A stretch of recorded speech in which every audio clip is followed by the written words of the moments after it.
Hello, I'm Bill Monroe, and welcome to episode 88 of 2-Minute Talk Tips. This week's tip, thank your host. Hosting an event and putting it together is often a thankless task. There are so many logistics that go into a big event, and even something as simply as pulling together a meeting in a company can be a big challenge, from trying to coordinate people's schedules to just trying to book an available conference room. So when somebody invites you to speak at one of their meetings, whether it's to inform their group about something you're working on or give you the opportunity to pitch them on something you want their support on or whatever, be sure to thank the host, and not just thank them in that meeting, but thank them afterwards for inviting you to that event, for giving you their time and the time of the other people in that room. That can be as simple as sending an email to thank them for letting you participate, or sending them even a handwritten note. But the point is to make sure they know that you appreciate the opportunity to share whatever message it is that you have to share with their group, and the chance to inspire their group to pursue your call to action. Stick around, and after the break, we'll talk about public speaking in the holiday season.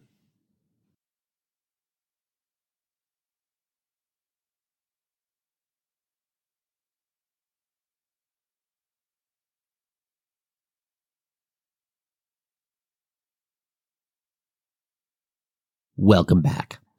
I'm recording this episode for Tuesday, November 20th, 2018.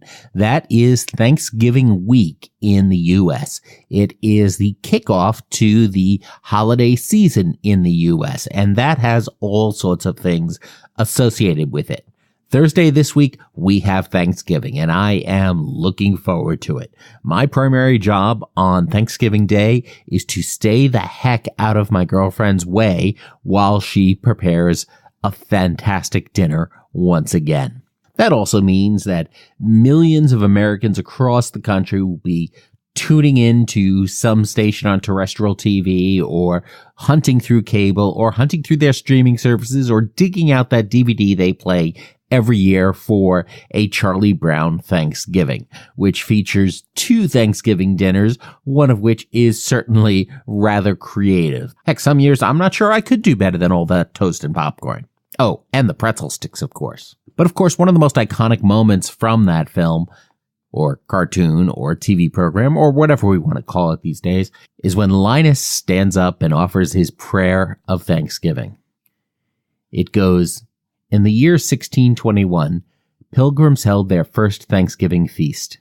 They invited the great Indian chief Massasoit, who brought 90 of his brave Indians and a great abundance of food. Governor William Bradford and Captain Miles Standish were honored guests. Elder William Brewster, who was a minister, said a prayer that went something like this: We thank God for our homes and our food and our safety in a new land. We thank God for the opportunity to create a new world for freedom and justice." And that is an awesome sentiment. The Thanksgiving holiday is, for many, all about giving thanks and expressing gratitude for the lives that we have. And those are very important sentiments to keep in mind. So how does all this affect us as speakers? Well, first of all, one of the important things to keep in mind is that Thanksgiving is a U.S. holiday. And so for my listeners outside the United States, I apologize for perhaps having a talk a little bit less relevant, but that's kind of the point I want to make here. And that's that as you're speaking with other audiences, you have to keep in mind that they don't have the same cultural context that you do. They don't necessarily celebrate the same holidays that you do. Whether you are living in the United States, whether you are living someplace else, your local culture informs your stories. It informs your background. It informs the stuff that you live today because of what you grew up with. And not everybody is going to share that. Not everybody is going to have the same background. So it's important to recognize that and not just assume that everybody everywhere is celebrating a Thanksgiving holiday because many folks do not. And here's the other thing to keep in mind about your audience, is that even your audience in the U.S. might not be all that thrilled about Thanksgiving. Because for many, Thanksgiving is a time for family to gather. And some folks don't have a family, or they're estranged from their family for whatever reason. Other folks will see this holiday as a celebration of religious freedom and escaping from a nation that tried to impose its religious ideals on folks and essentially turn them into refugees. Still others will see the survival of those refugees as the beginning of the end of their way to life and an early step on a path to genocide. I'm not here to tell you that any of those views is right or wrong. I just want to point out that your audience may have those. So don't assume that everyone in your audience is going to be as thrilled about the holidays as you might be. There are lots of reasons, from the practical to the familial and personal to the philosophical and political, that will drive people to have different and alternative views of the holiday season. And it's up to you to understand where your audience is at, and whether your audience is right or wrong in how they view the holidays, whatever right or wrong means in this case. Unless it's your job to specifically advocate for the holidays, it's not your job to change their minds on that. It's your job to deliver whatever message and whatever call to action it is that you are focused on. You don't want to do anything that is going to make you less effective at accomplishing that goal, because of course, as always, everything in that talk should be driving you closer to that call to action, to that goal, to being more effective at accomplishing what it is that you want to accomplish. At the same time, folks who do not celebrate the Thanksgiving holiday or the U.S. Thanksgiving holiday are going to have to recognize that this holiday is going on, because if you are working with folks in the United States, this is going to impact things this week and really for the next month and a half or so. Because once the holiday season begins, there's all sorts of other stuff that goes along with that. Whether you celebrate those holidays or not, if you're involved in working with the U.S., this is going to have an impact on your schedules over the next few weeks. There's a lot of things going on. Work may slip from time to time. People may go on vacation or holiday during the holidays and take time off. There may be fewer working hours. There may be fewer people in the office when there are. And that means there are a number of things to keep in mind around this holiday season. First, it does give you time to hustle. If you really want to be the one who works, if you really want to go ahead and achieve all of your goals and you want to work as hard as possible, now is a fantastic time to go ahead and double down on your effort, because a lot fewer people will be competing with you. It, of course, also does mean that there are going to be challenges around logistics with travel. There are going to be challenges around dealing with audiences that you're speaking with. And, of course, as wonderful as they can be, there is a much higher general level of stress around the holiday season, especially when you combine that with companies and organizations that may be on a calendar year plan for their financials. And so while all of this other stuff is going on in people's personal lives, many organizations are also trying to wrap up their financials and their taxes and their business for the year 2018 before we hit December 31st. So there is a lot of stuff going on that a lot of people just don't want to deal with all the time. So let's talk about addressing some of these things. First thing I want to address is the idea of travel. A lot of us, when we're speaking, we're not speaking in our home city. We're not speaking in our hometown. We're going out on the road. We're going out to client sites. We're going out to conventions. We're going out to meeting sites. We're going out to close a deal. We're going out to conduct a training. We're going out to take training. Whatever it is, there can be a lot of travel involved. And especially this first week of Thanksgiving and going on as we get closer towards the end of December, there's going to be a lot more travel happening in the airports, not only for your business, but also people traveling to see their families. That means the airports are going to be filled with amateurs. What do I mean by amateurs? I mean people who may travel once or twice a year, as opposed to a lot of the business travelers who may be going on 30 or 40 or 50 trips a year. That means there are a lot of people who are not going to be as intimately familiar with the procedures at security, at check-in, what they can check, what they can't check, what can go through the metal detectors, what can't, and all of that stuff. They're not going to know how to navigate the airport as well. So you may find people stopping and looking at signs more. You may find people who just are not sure how to do things. The airport is going to be filled with those amateurs. So allow extra time because of that. And most important, bring extra patience. Because these people aren't dumb. These people aren't lazy. They're not foolish. They just don't live and breathe the air travel life that you do and that many other business travelers do. It's not the core part of their existence that it is for many folks who are on the road doing presentations. So allow extra time for that in your schedule. Allow time for things to go more slowly and be patient. Bring extra patience and plan on that. Go to the airport recognizing that you are going to have to be patient with what goes on around you, because you know what? There's nothing you can do about it. So seriously, people are going to be dealing with this. Don't get too stressed out about it, because all you're going to do is drive yourself to pain. All you're going to do is irritate yourself. Be patient. Let it go. Recognize that these people are just trying to get to their families and their friends and to accomplish their holiday goals and dreams. It's not just going to be the airports. It's also, of course, going to be the airplanes. That is going to complicate how folks board, how folks store their carry-on luggage, how folks stash their personal items, how familiar they are with tray tables up and secured, seat backs up, laptops stowed. They simply are not going to be as familiar with the procedures. A lot of these folks may actually listen to the safety briefing on the plane. Let them. Be quiet. Let them pay attention to the safety briefing. And you know what?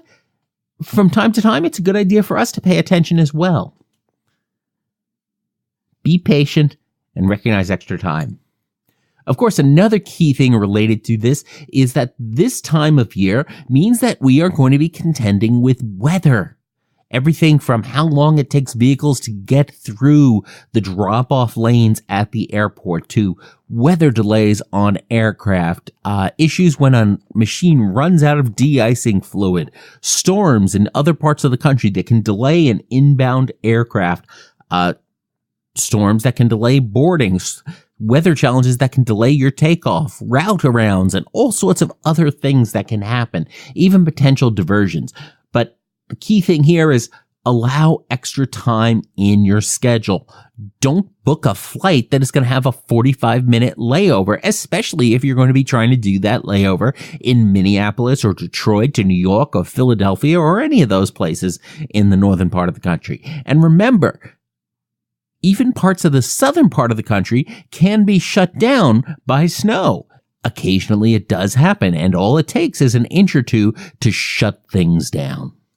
Allow extra time. Don't plan those short connections. Give yourself extra time in those layovers to allow for delays in your flights, to allow that extra time for your bags to make it from your aircraft to your connecting aircraft. Oh, you say you never check bags? Remember, those airplanes are going to be completely full. They are going to be running out of storage space for carry-on bags. You are much more likely this time of year to have to check a bag at the gate, even if you don't want to. Allow that extra time for those connections. Also, plan your alternatives for cancellations. If your flight gets canceled, already have in mind some other options for getting to your destination on time. If your flight through Detroit gets canceled, remember you may be able to connect through Salt Lake City or Minneapolis or Atlanta or someplace else. Have these different ideas in mind. It will make it a lot easier for the agents to reaccommodate you if you are able to be flexible. Also keep in mind alternative airports. For example, if your flight to Milwaukee gets canceled and there's no other flight, keep in mind you could just ask for a flight to Chicago, and then it is just about an hour's drive from Chicago.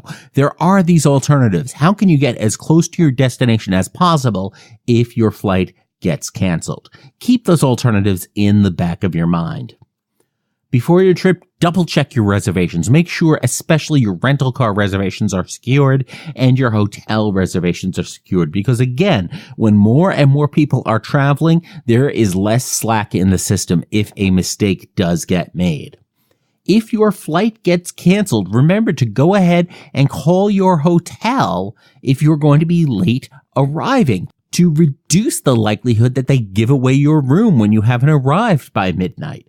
Because there's few things worse than showing up at 3 a.m. when you've got a presentation at 10 that morning and you get to your hotel to find they thought you weren't going to be there, and so they gave your room away to someone else. It happens. Call and reconfirm those if your flights change. Let them know what to plan for. Pack snacks in your bags. Everything from granola bars are generally a great choice, a nice high energy snack that you can have available to yourself if, for whatever reason, you can't get a meal or you can't get food at an airport or there are additional delays. You want to be ready to have this energy ready to go, because you'll be better able to deal with those delays if you're not also hangry at the same time. If you're traveling with a lot of gear or traveling with a lot of bags, think about how much of that stuff you can ship on ahead. If you have stuff that you need for your presentation, don't rely on checking it with the airlines. Don't rely on that stuff making your critical connections. If at all possible, maybe you can plan a week ahead of time to ship it and have it arrive a day or two before your event so that your gear is already there waiting for you and it becomes one less thing for you to have to worry about. Make sure you keep your essential personal items, everything from medication to your cell phone, to your ID, to your credit cards, to all of that fun stuff in your personal item, or better yet, in your pockets as you get on the plane. Because again, you don't want to lose stuff in checked baggage during this highly busy travel season. So I think I've ranted enough about travel for the moment. So let's talk about your audiences. Because your audience may be more distracted during your presentations than normal. They have a lot of stuff going on. Again, they're busy wrapping things up before the end of the calendar year, and in some cases, the end of the fiscal year. They also have a lot going on in their personal lives. Your audience members may be anxious to leave, to get on a plane, to go to wherever it is they want to go. They may be anxious to get ready, to get cooking, to go do shopping, to go do whatever else they need to do for the busy holiday season. Because the holiday season is a complex thing. The holidays can be an absolutely wonderful time full of love and joy and families getting together that haven't seen each other in ages. For other folks, it can also be an extremely stressful time with logistics and managing things and all these people coming along and seeing all these family members they've managed to avoid seeing for ages. And there are other folks who are going to be incredibly stressed out because they expect it to be a super wonderful time and it never lives up to their expectations. So keep in mind, all of that is going on with your audience members. Your presentation is going to be important to you. You have to make sure it's important to them while respecting that they may be under more stress than they are during another part of the year. They might not be, but you need to be aware of that. You need to be monitoring your audience and being respectful of their time and their limited attention. Also, in terms of speaking, one of the things you may encounter with family events and all sorts of people getting together is more kids doing skits or pageants or plays or little projects. This might be through a school activity in an auditorium, or it might just be kids doing something in the living room that they want to present to the other folks who are there. Go ahead and support them.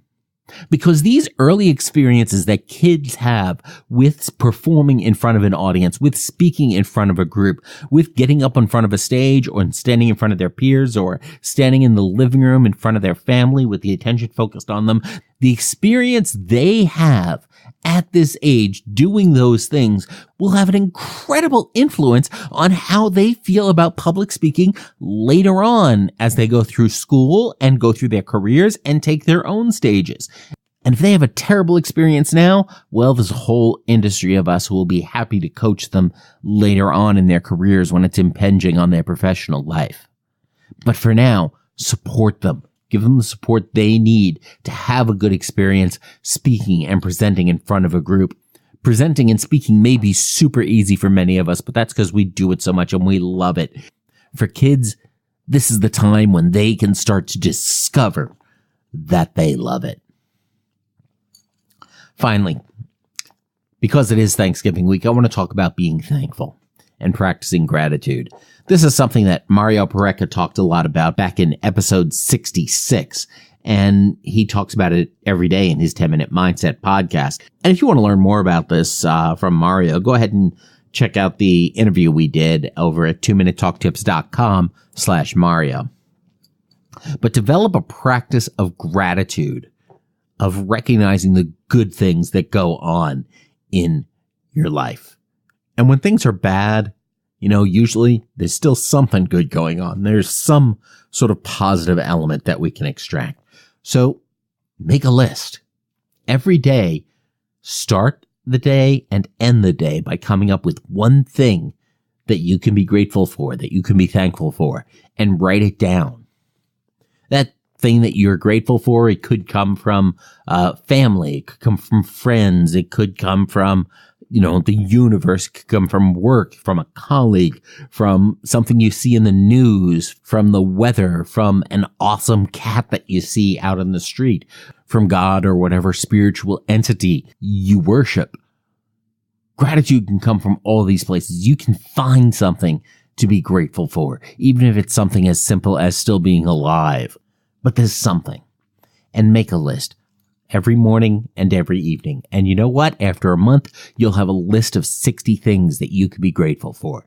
After a year, you'll have a list of more than 700 things that you have been grateful for. Go back and use that list. Refer to it when you've had a bad day. Refer to it when you're feeling down or when things are going poorly. It can be a great tool for recognizing some of the value that we do have in our lives every day. But you know what? It's about more than that, especially as a speaker. This list can be a source of ideas. It's a list of things that have impacted your life in a positive way, however small. It is a list that may contain the seeds for the next bio that you prepare for your next speaking event. It is a list that may have the seeds of another talk or another point or another illustration you want to make in a presentation in the future. It may be the beginning of an entire talk. It may be a great source for ideas for things you can talk about in a job interview when somebody says to you, "Tell me a little bit about yourself."